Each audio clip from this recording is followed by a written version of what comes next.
Sa araw na to, magsusubok tayo guys na gumawa ng sarili nating itlog na maalat.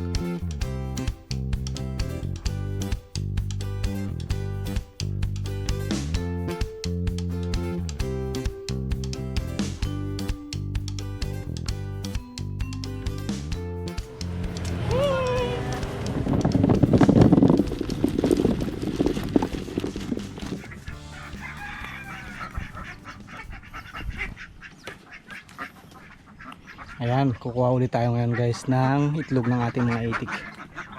Tingnan natin kung mayroong itlog. Uy. Ayun, meron ng itlog dito. Dalawang ng itlog dito sa ating paitlogan na gulong. Check natin kung meron pa isa. Ito merong isa.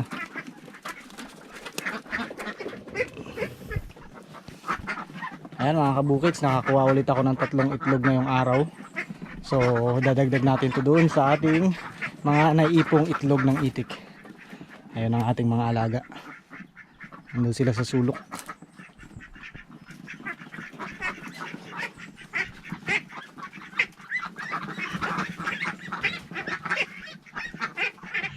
Ayan mga kabukids, pagkalipas ng ilang araw nating pag-iipon ng itlog, ito na yung mga naipon nating itlog ng ating mga itik. Nakaipon na tayo ng 1.5 tray.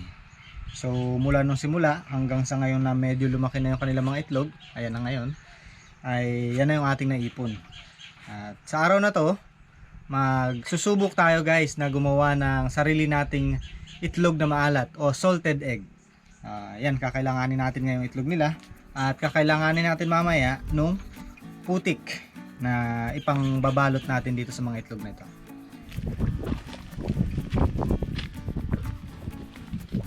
Ayan, kukuha tayo ngayon guys ng putik ng lupa na kailangan natin doon sa ating itlog maalat. So yun, may nakita tayo punso doon. Doon tayo kukuha.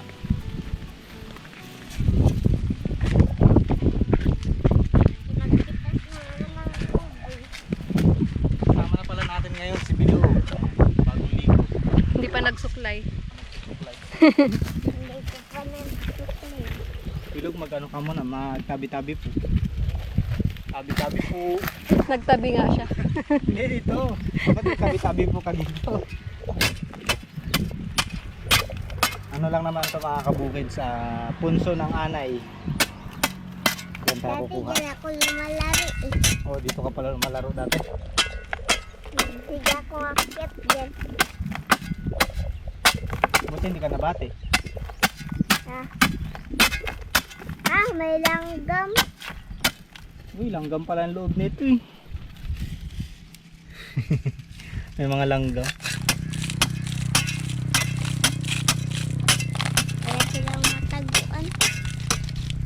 Ito yung gagamitin natin guys, kasi yung lupa dito sa ganito, sa punso, ay mas magandang yung texture niya kapag natunaw sa tubig, mas magandang ibalot sa itlog.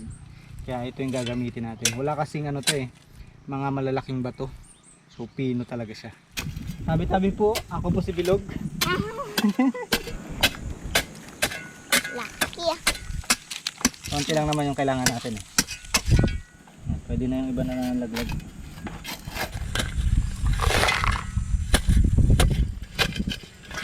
Anong gagawin sa lupa? Tutunawin natin. Ng itlog. Lalagay natin sa itlog. Ang daming anay sa loob.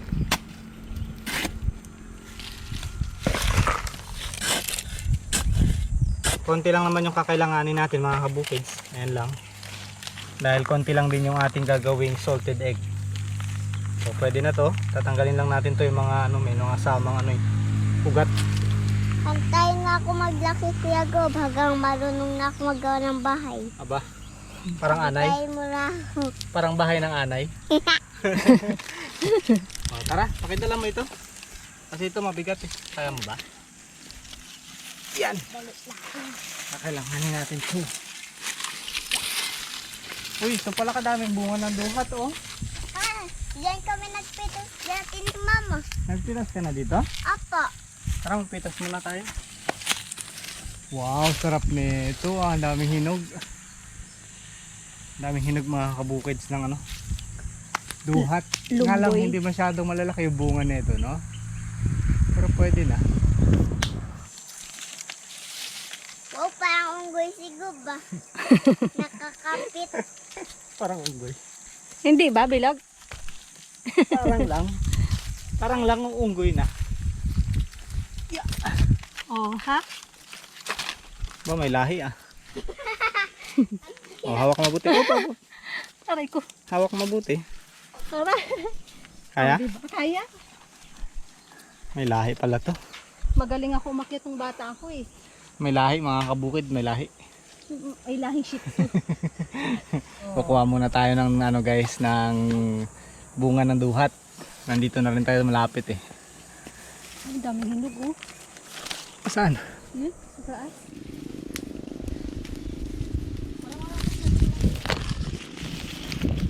Wow, ang dami nito.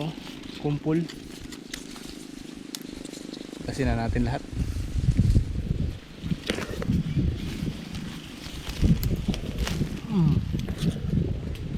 Wow, sarap po.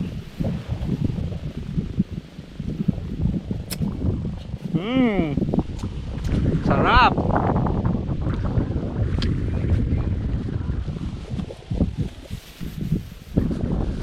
Lagay ko sa plastic para kawawa naman naiinggit sa babae. Hinog na mga kabukid so. Subukan kong yugyugin ako, may lalaglag malagpat. Oh yun. Ang dami. Naku, ang hirap mahanap yan. Mahirap mahanap. Ayan, ang daming bunga mga kabukids. Ngalong agot-agwat. At medyo maliit na yung sanga dito kaya delikado.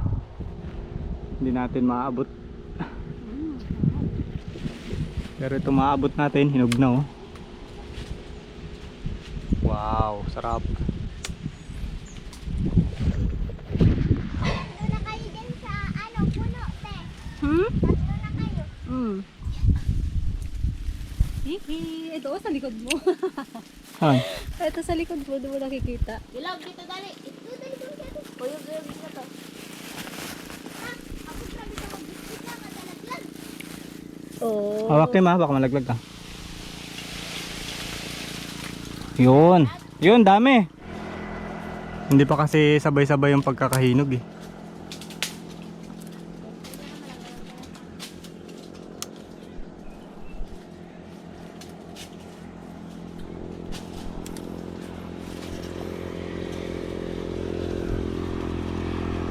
Yun oh. Uy, nalaglag pa.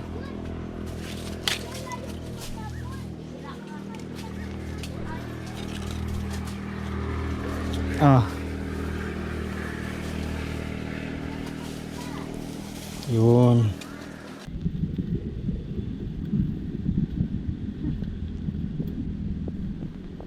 Ang dami mga kabukids. Ang ganda tignan dito sa taas yung mga bunga.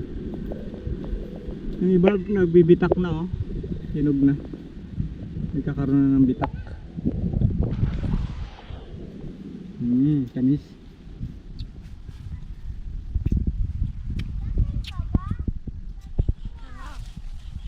Sarap no?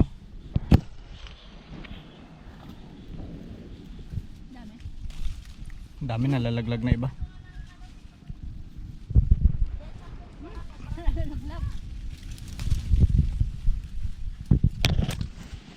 Oh.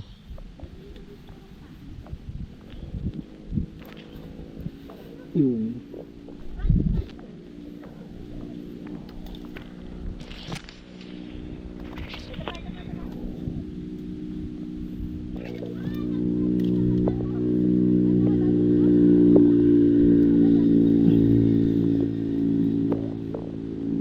yun sana oh, marami oh, kasi hindi ko na maabot.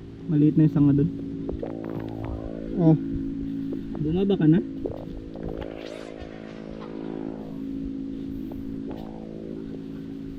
Ngayon lang ulit ako nakaakyat ng puno. Ibig sabihin bumabalik ka na sa dati mong uri.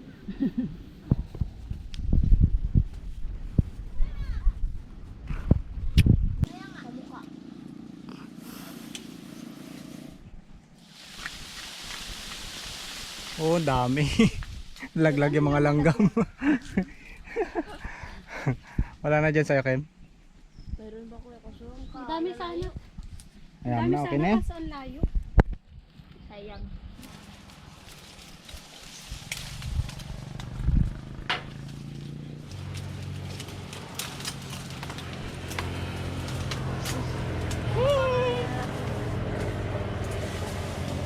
Ah.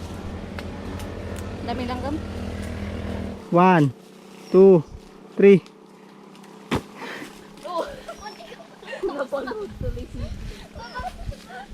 Madami na rin yata eh. Oh, dami na.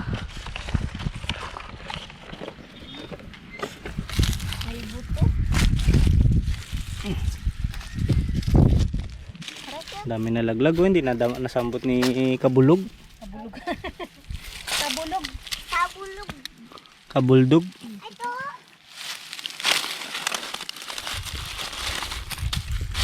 Pag-order ko nilaglag, hindi nilaglag. Nilaglag yan, ipapagawan sa akin. Bukas, nilaki ako. Nagawan pa kayo para sa kayo mamulot.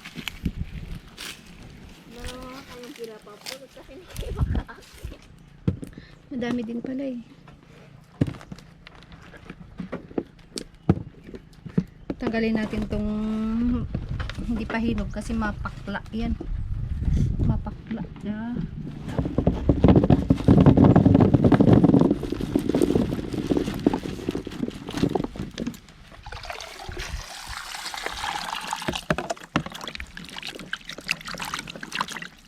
Lagyan natin ng asin.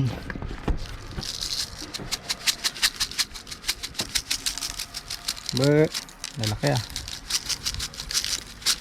Okay. Shake it, shake it. Tapos i-shake.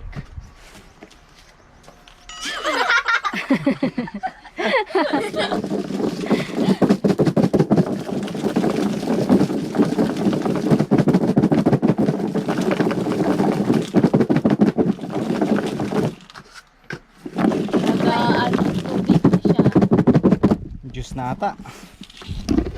Oh. Karoon na siya ng umi. Ano, masarap? Hap. Lasang asin? Kulang sa asin? Kulang pa? Dagdagan natin ulit. Isang shake pa, isang shake.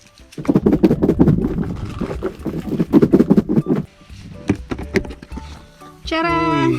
Naging juice. Balilit na. Madurog Yeah, na. masarap yan.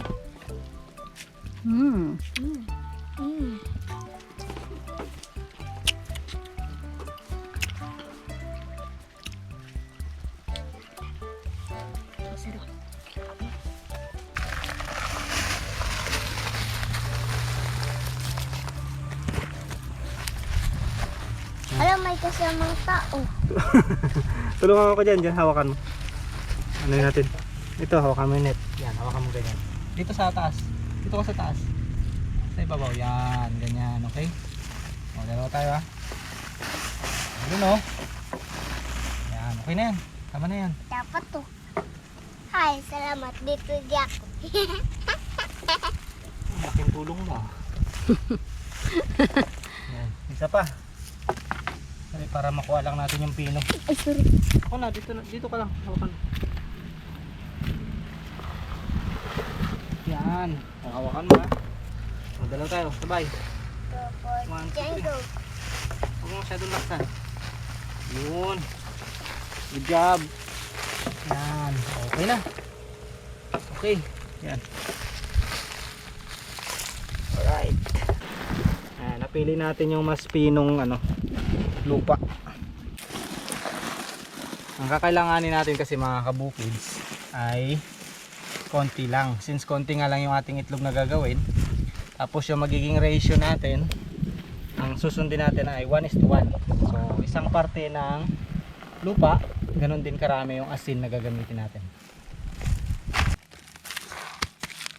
Ito na lang gamitin mo pala, pare-parehas yung yung laki. Tatlo na, maglagay ka pa ng dalawa. Puno dapat Yan.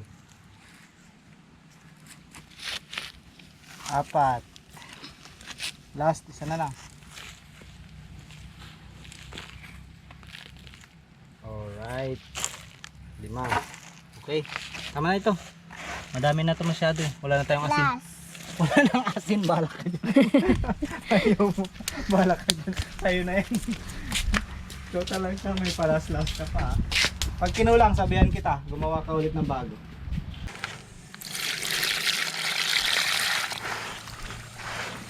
Ayan, lagyan muna natin ng tubig para lumapot. Yung iba kasi mga kabukid, siya talagang gumagawa ng mga itlog alat. Ginagawa nila itong lupa ay binababad nila sa tubig ng 24 hours para yung texture mas pino, mas malapot. Yun nga lang tayo, since kailangan na natin gawin ngayong araw, hindi na natin mahihintay yung 24 hours. Pero bababad natin ng mga ilang sandali. Kasi siyan po, hindi pa siya masyadong malapot. Kailangan kasi lumambot lahat yan. Wala nang butil-butil na ganyan, mga bilog-bilog. Ayun. So hintayin lang natin ng mga ilang sandali yan. Kapag medyo nakikita nating maganda naman yung kanyang texture, pwede na natin gamitin.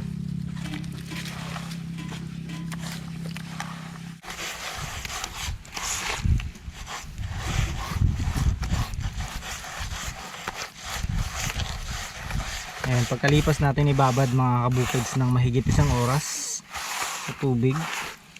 Ayan na, lumapot na siya. Tinutulungan lang natin na mas madurog yung mga buo-buong lupa. Kasi meron pang mga natitirang buo-buo.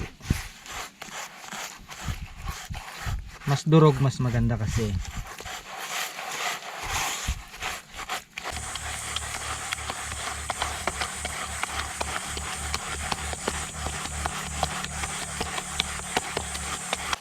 Ayan mga kabukids, pinong-pino na yung ating mixture ng lupa at tubig.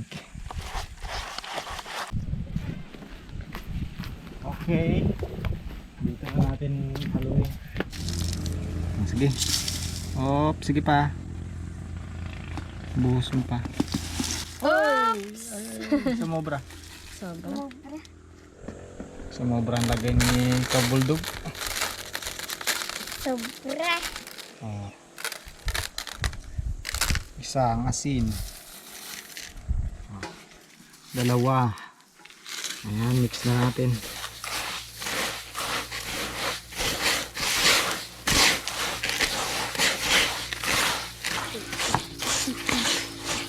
Sorry. Nasiko ko na itong isa na to. Sorry assistant ha. Kinakain mo na ata yung asin dyan ha. Ikakain ko na. Ibutin na ako. Yung ulam namin. Lugaw. Kaya sabi natin kayo, magkain ako lugaw. Mamaya na. Aboy, lugaw ang kinain nyo. Masarap din. Okay rin. Di mo ako binigyan? Yung tawag na tanglad. Tanglad yung sahog ng lugaw nila. Okay yun, masarap yun. Yung manok kasi dyan naglalakad-lakad pa eh. Huli na lang natin kapag may time. Pag may itlog, ilagay. Ayan, unti-unti nang lumalabnaw. Pero marami pa tayong asin na buo.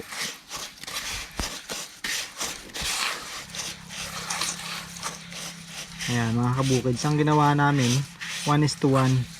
Kung gaano karami yung putik, yung lupa na nilagay namin, ganun din karami yung nilagay namin asin. Para makita natin kung maganda yung maging resulta ng ganung ratio. Kapag hindi maganda, mag-a-adjust tayo sa susunod nating gawa.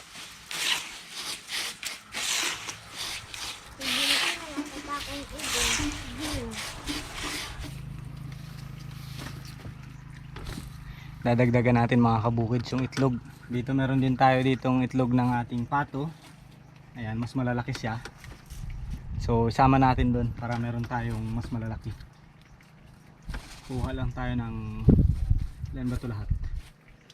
6. Kunin natin yung 5. No? Baka magtampo si Pato eh. Mag-iwan lang tayo ng isa.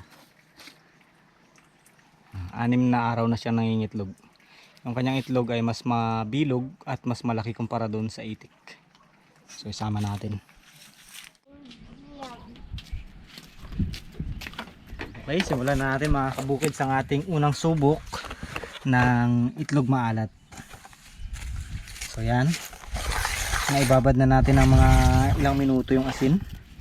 Hindi na natin hihintayin matunaw lahat guys. Since 15 days naman natin tong ibababad, so hahalo-haluin ko na lang at titignan kung natutunaw ng asin.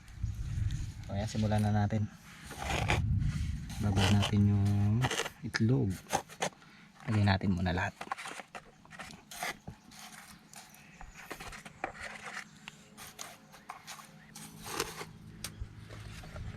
Ako hindi ko natignan yung iba, baka merong crack. Ayan.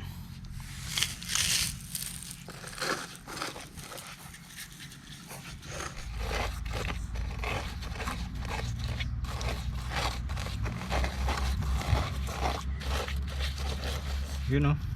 Maganda yung pagkakabalot mga kabukids. Lagay lang natin yan na maayos.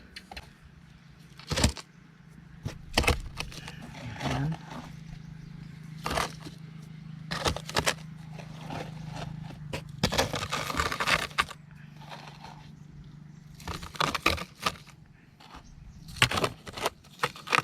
Yun.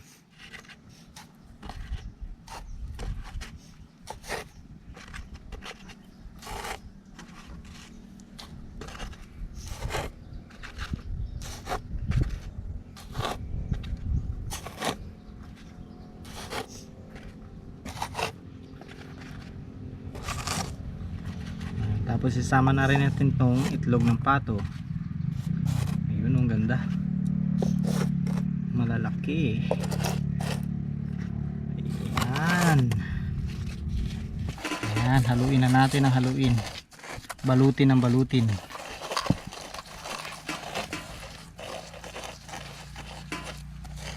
Pag binalot natin to bilog, anong tawag sa kanya? Ewan. Ha? Ewan. Hindi ba balot? Bagabag. Hashtag ng joke ko, diba? Lupit, huwag mong gagayahin. Hindi pwedeng pambata. Huwag mo upuan yung tray, baka masira. Kailangan natin yan sa susunod.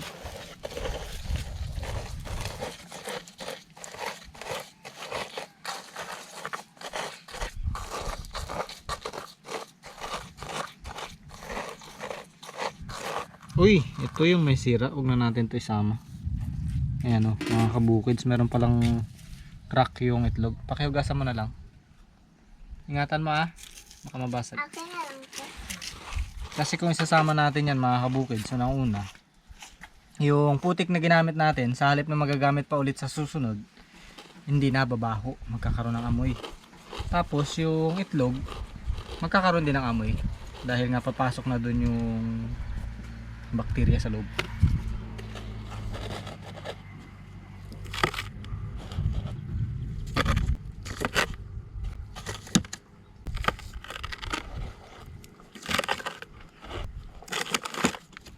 Ayan, tapos na mga kabukids. Ngayon, itong mga natira na to, ibubuhos ko na rin lang dito para mababad talaga siya ng ayos.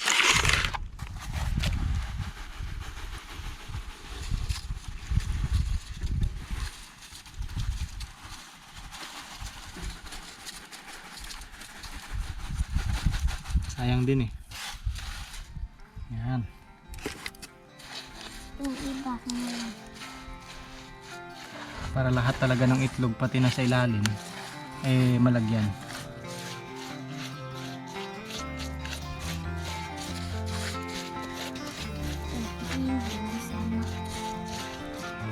Okay. Tapos na mga kabukids, ito na yung ating unang batch ng pagsubok natin ng itlog na maalat. So titingnan natin yan pagkalipas ng 15 days. Subukan natin kung ano nang maging resulta ng 15 days natin na ibabad. So yun, meron tayong nasa 50 karaso na itlog na ginawa. Balikan natin yan sa susunod. Thank you guys for watching. Bukids! Sana maging successful tong ginawa natin.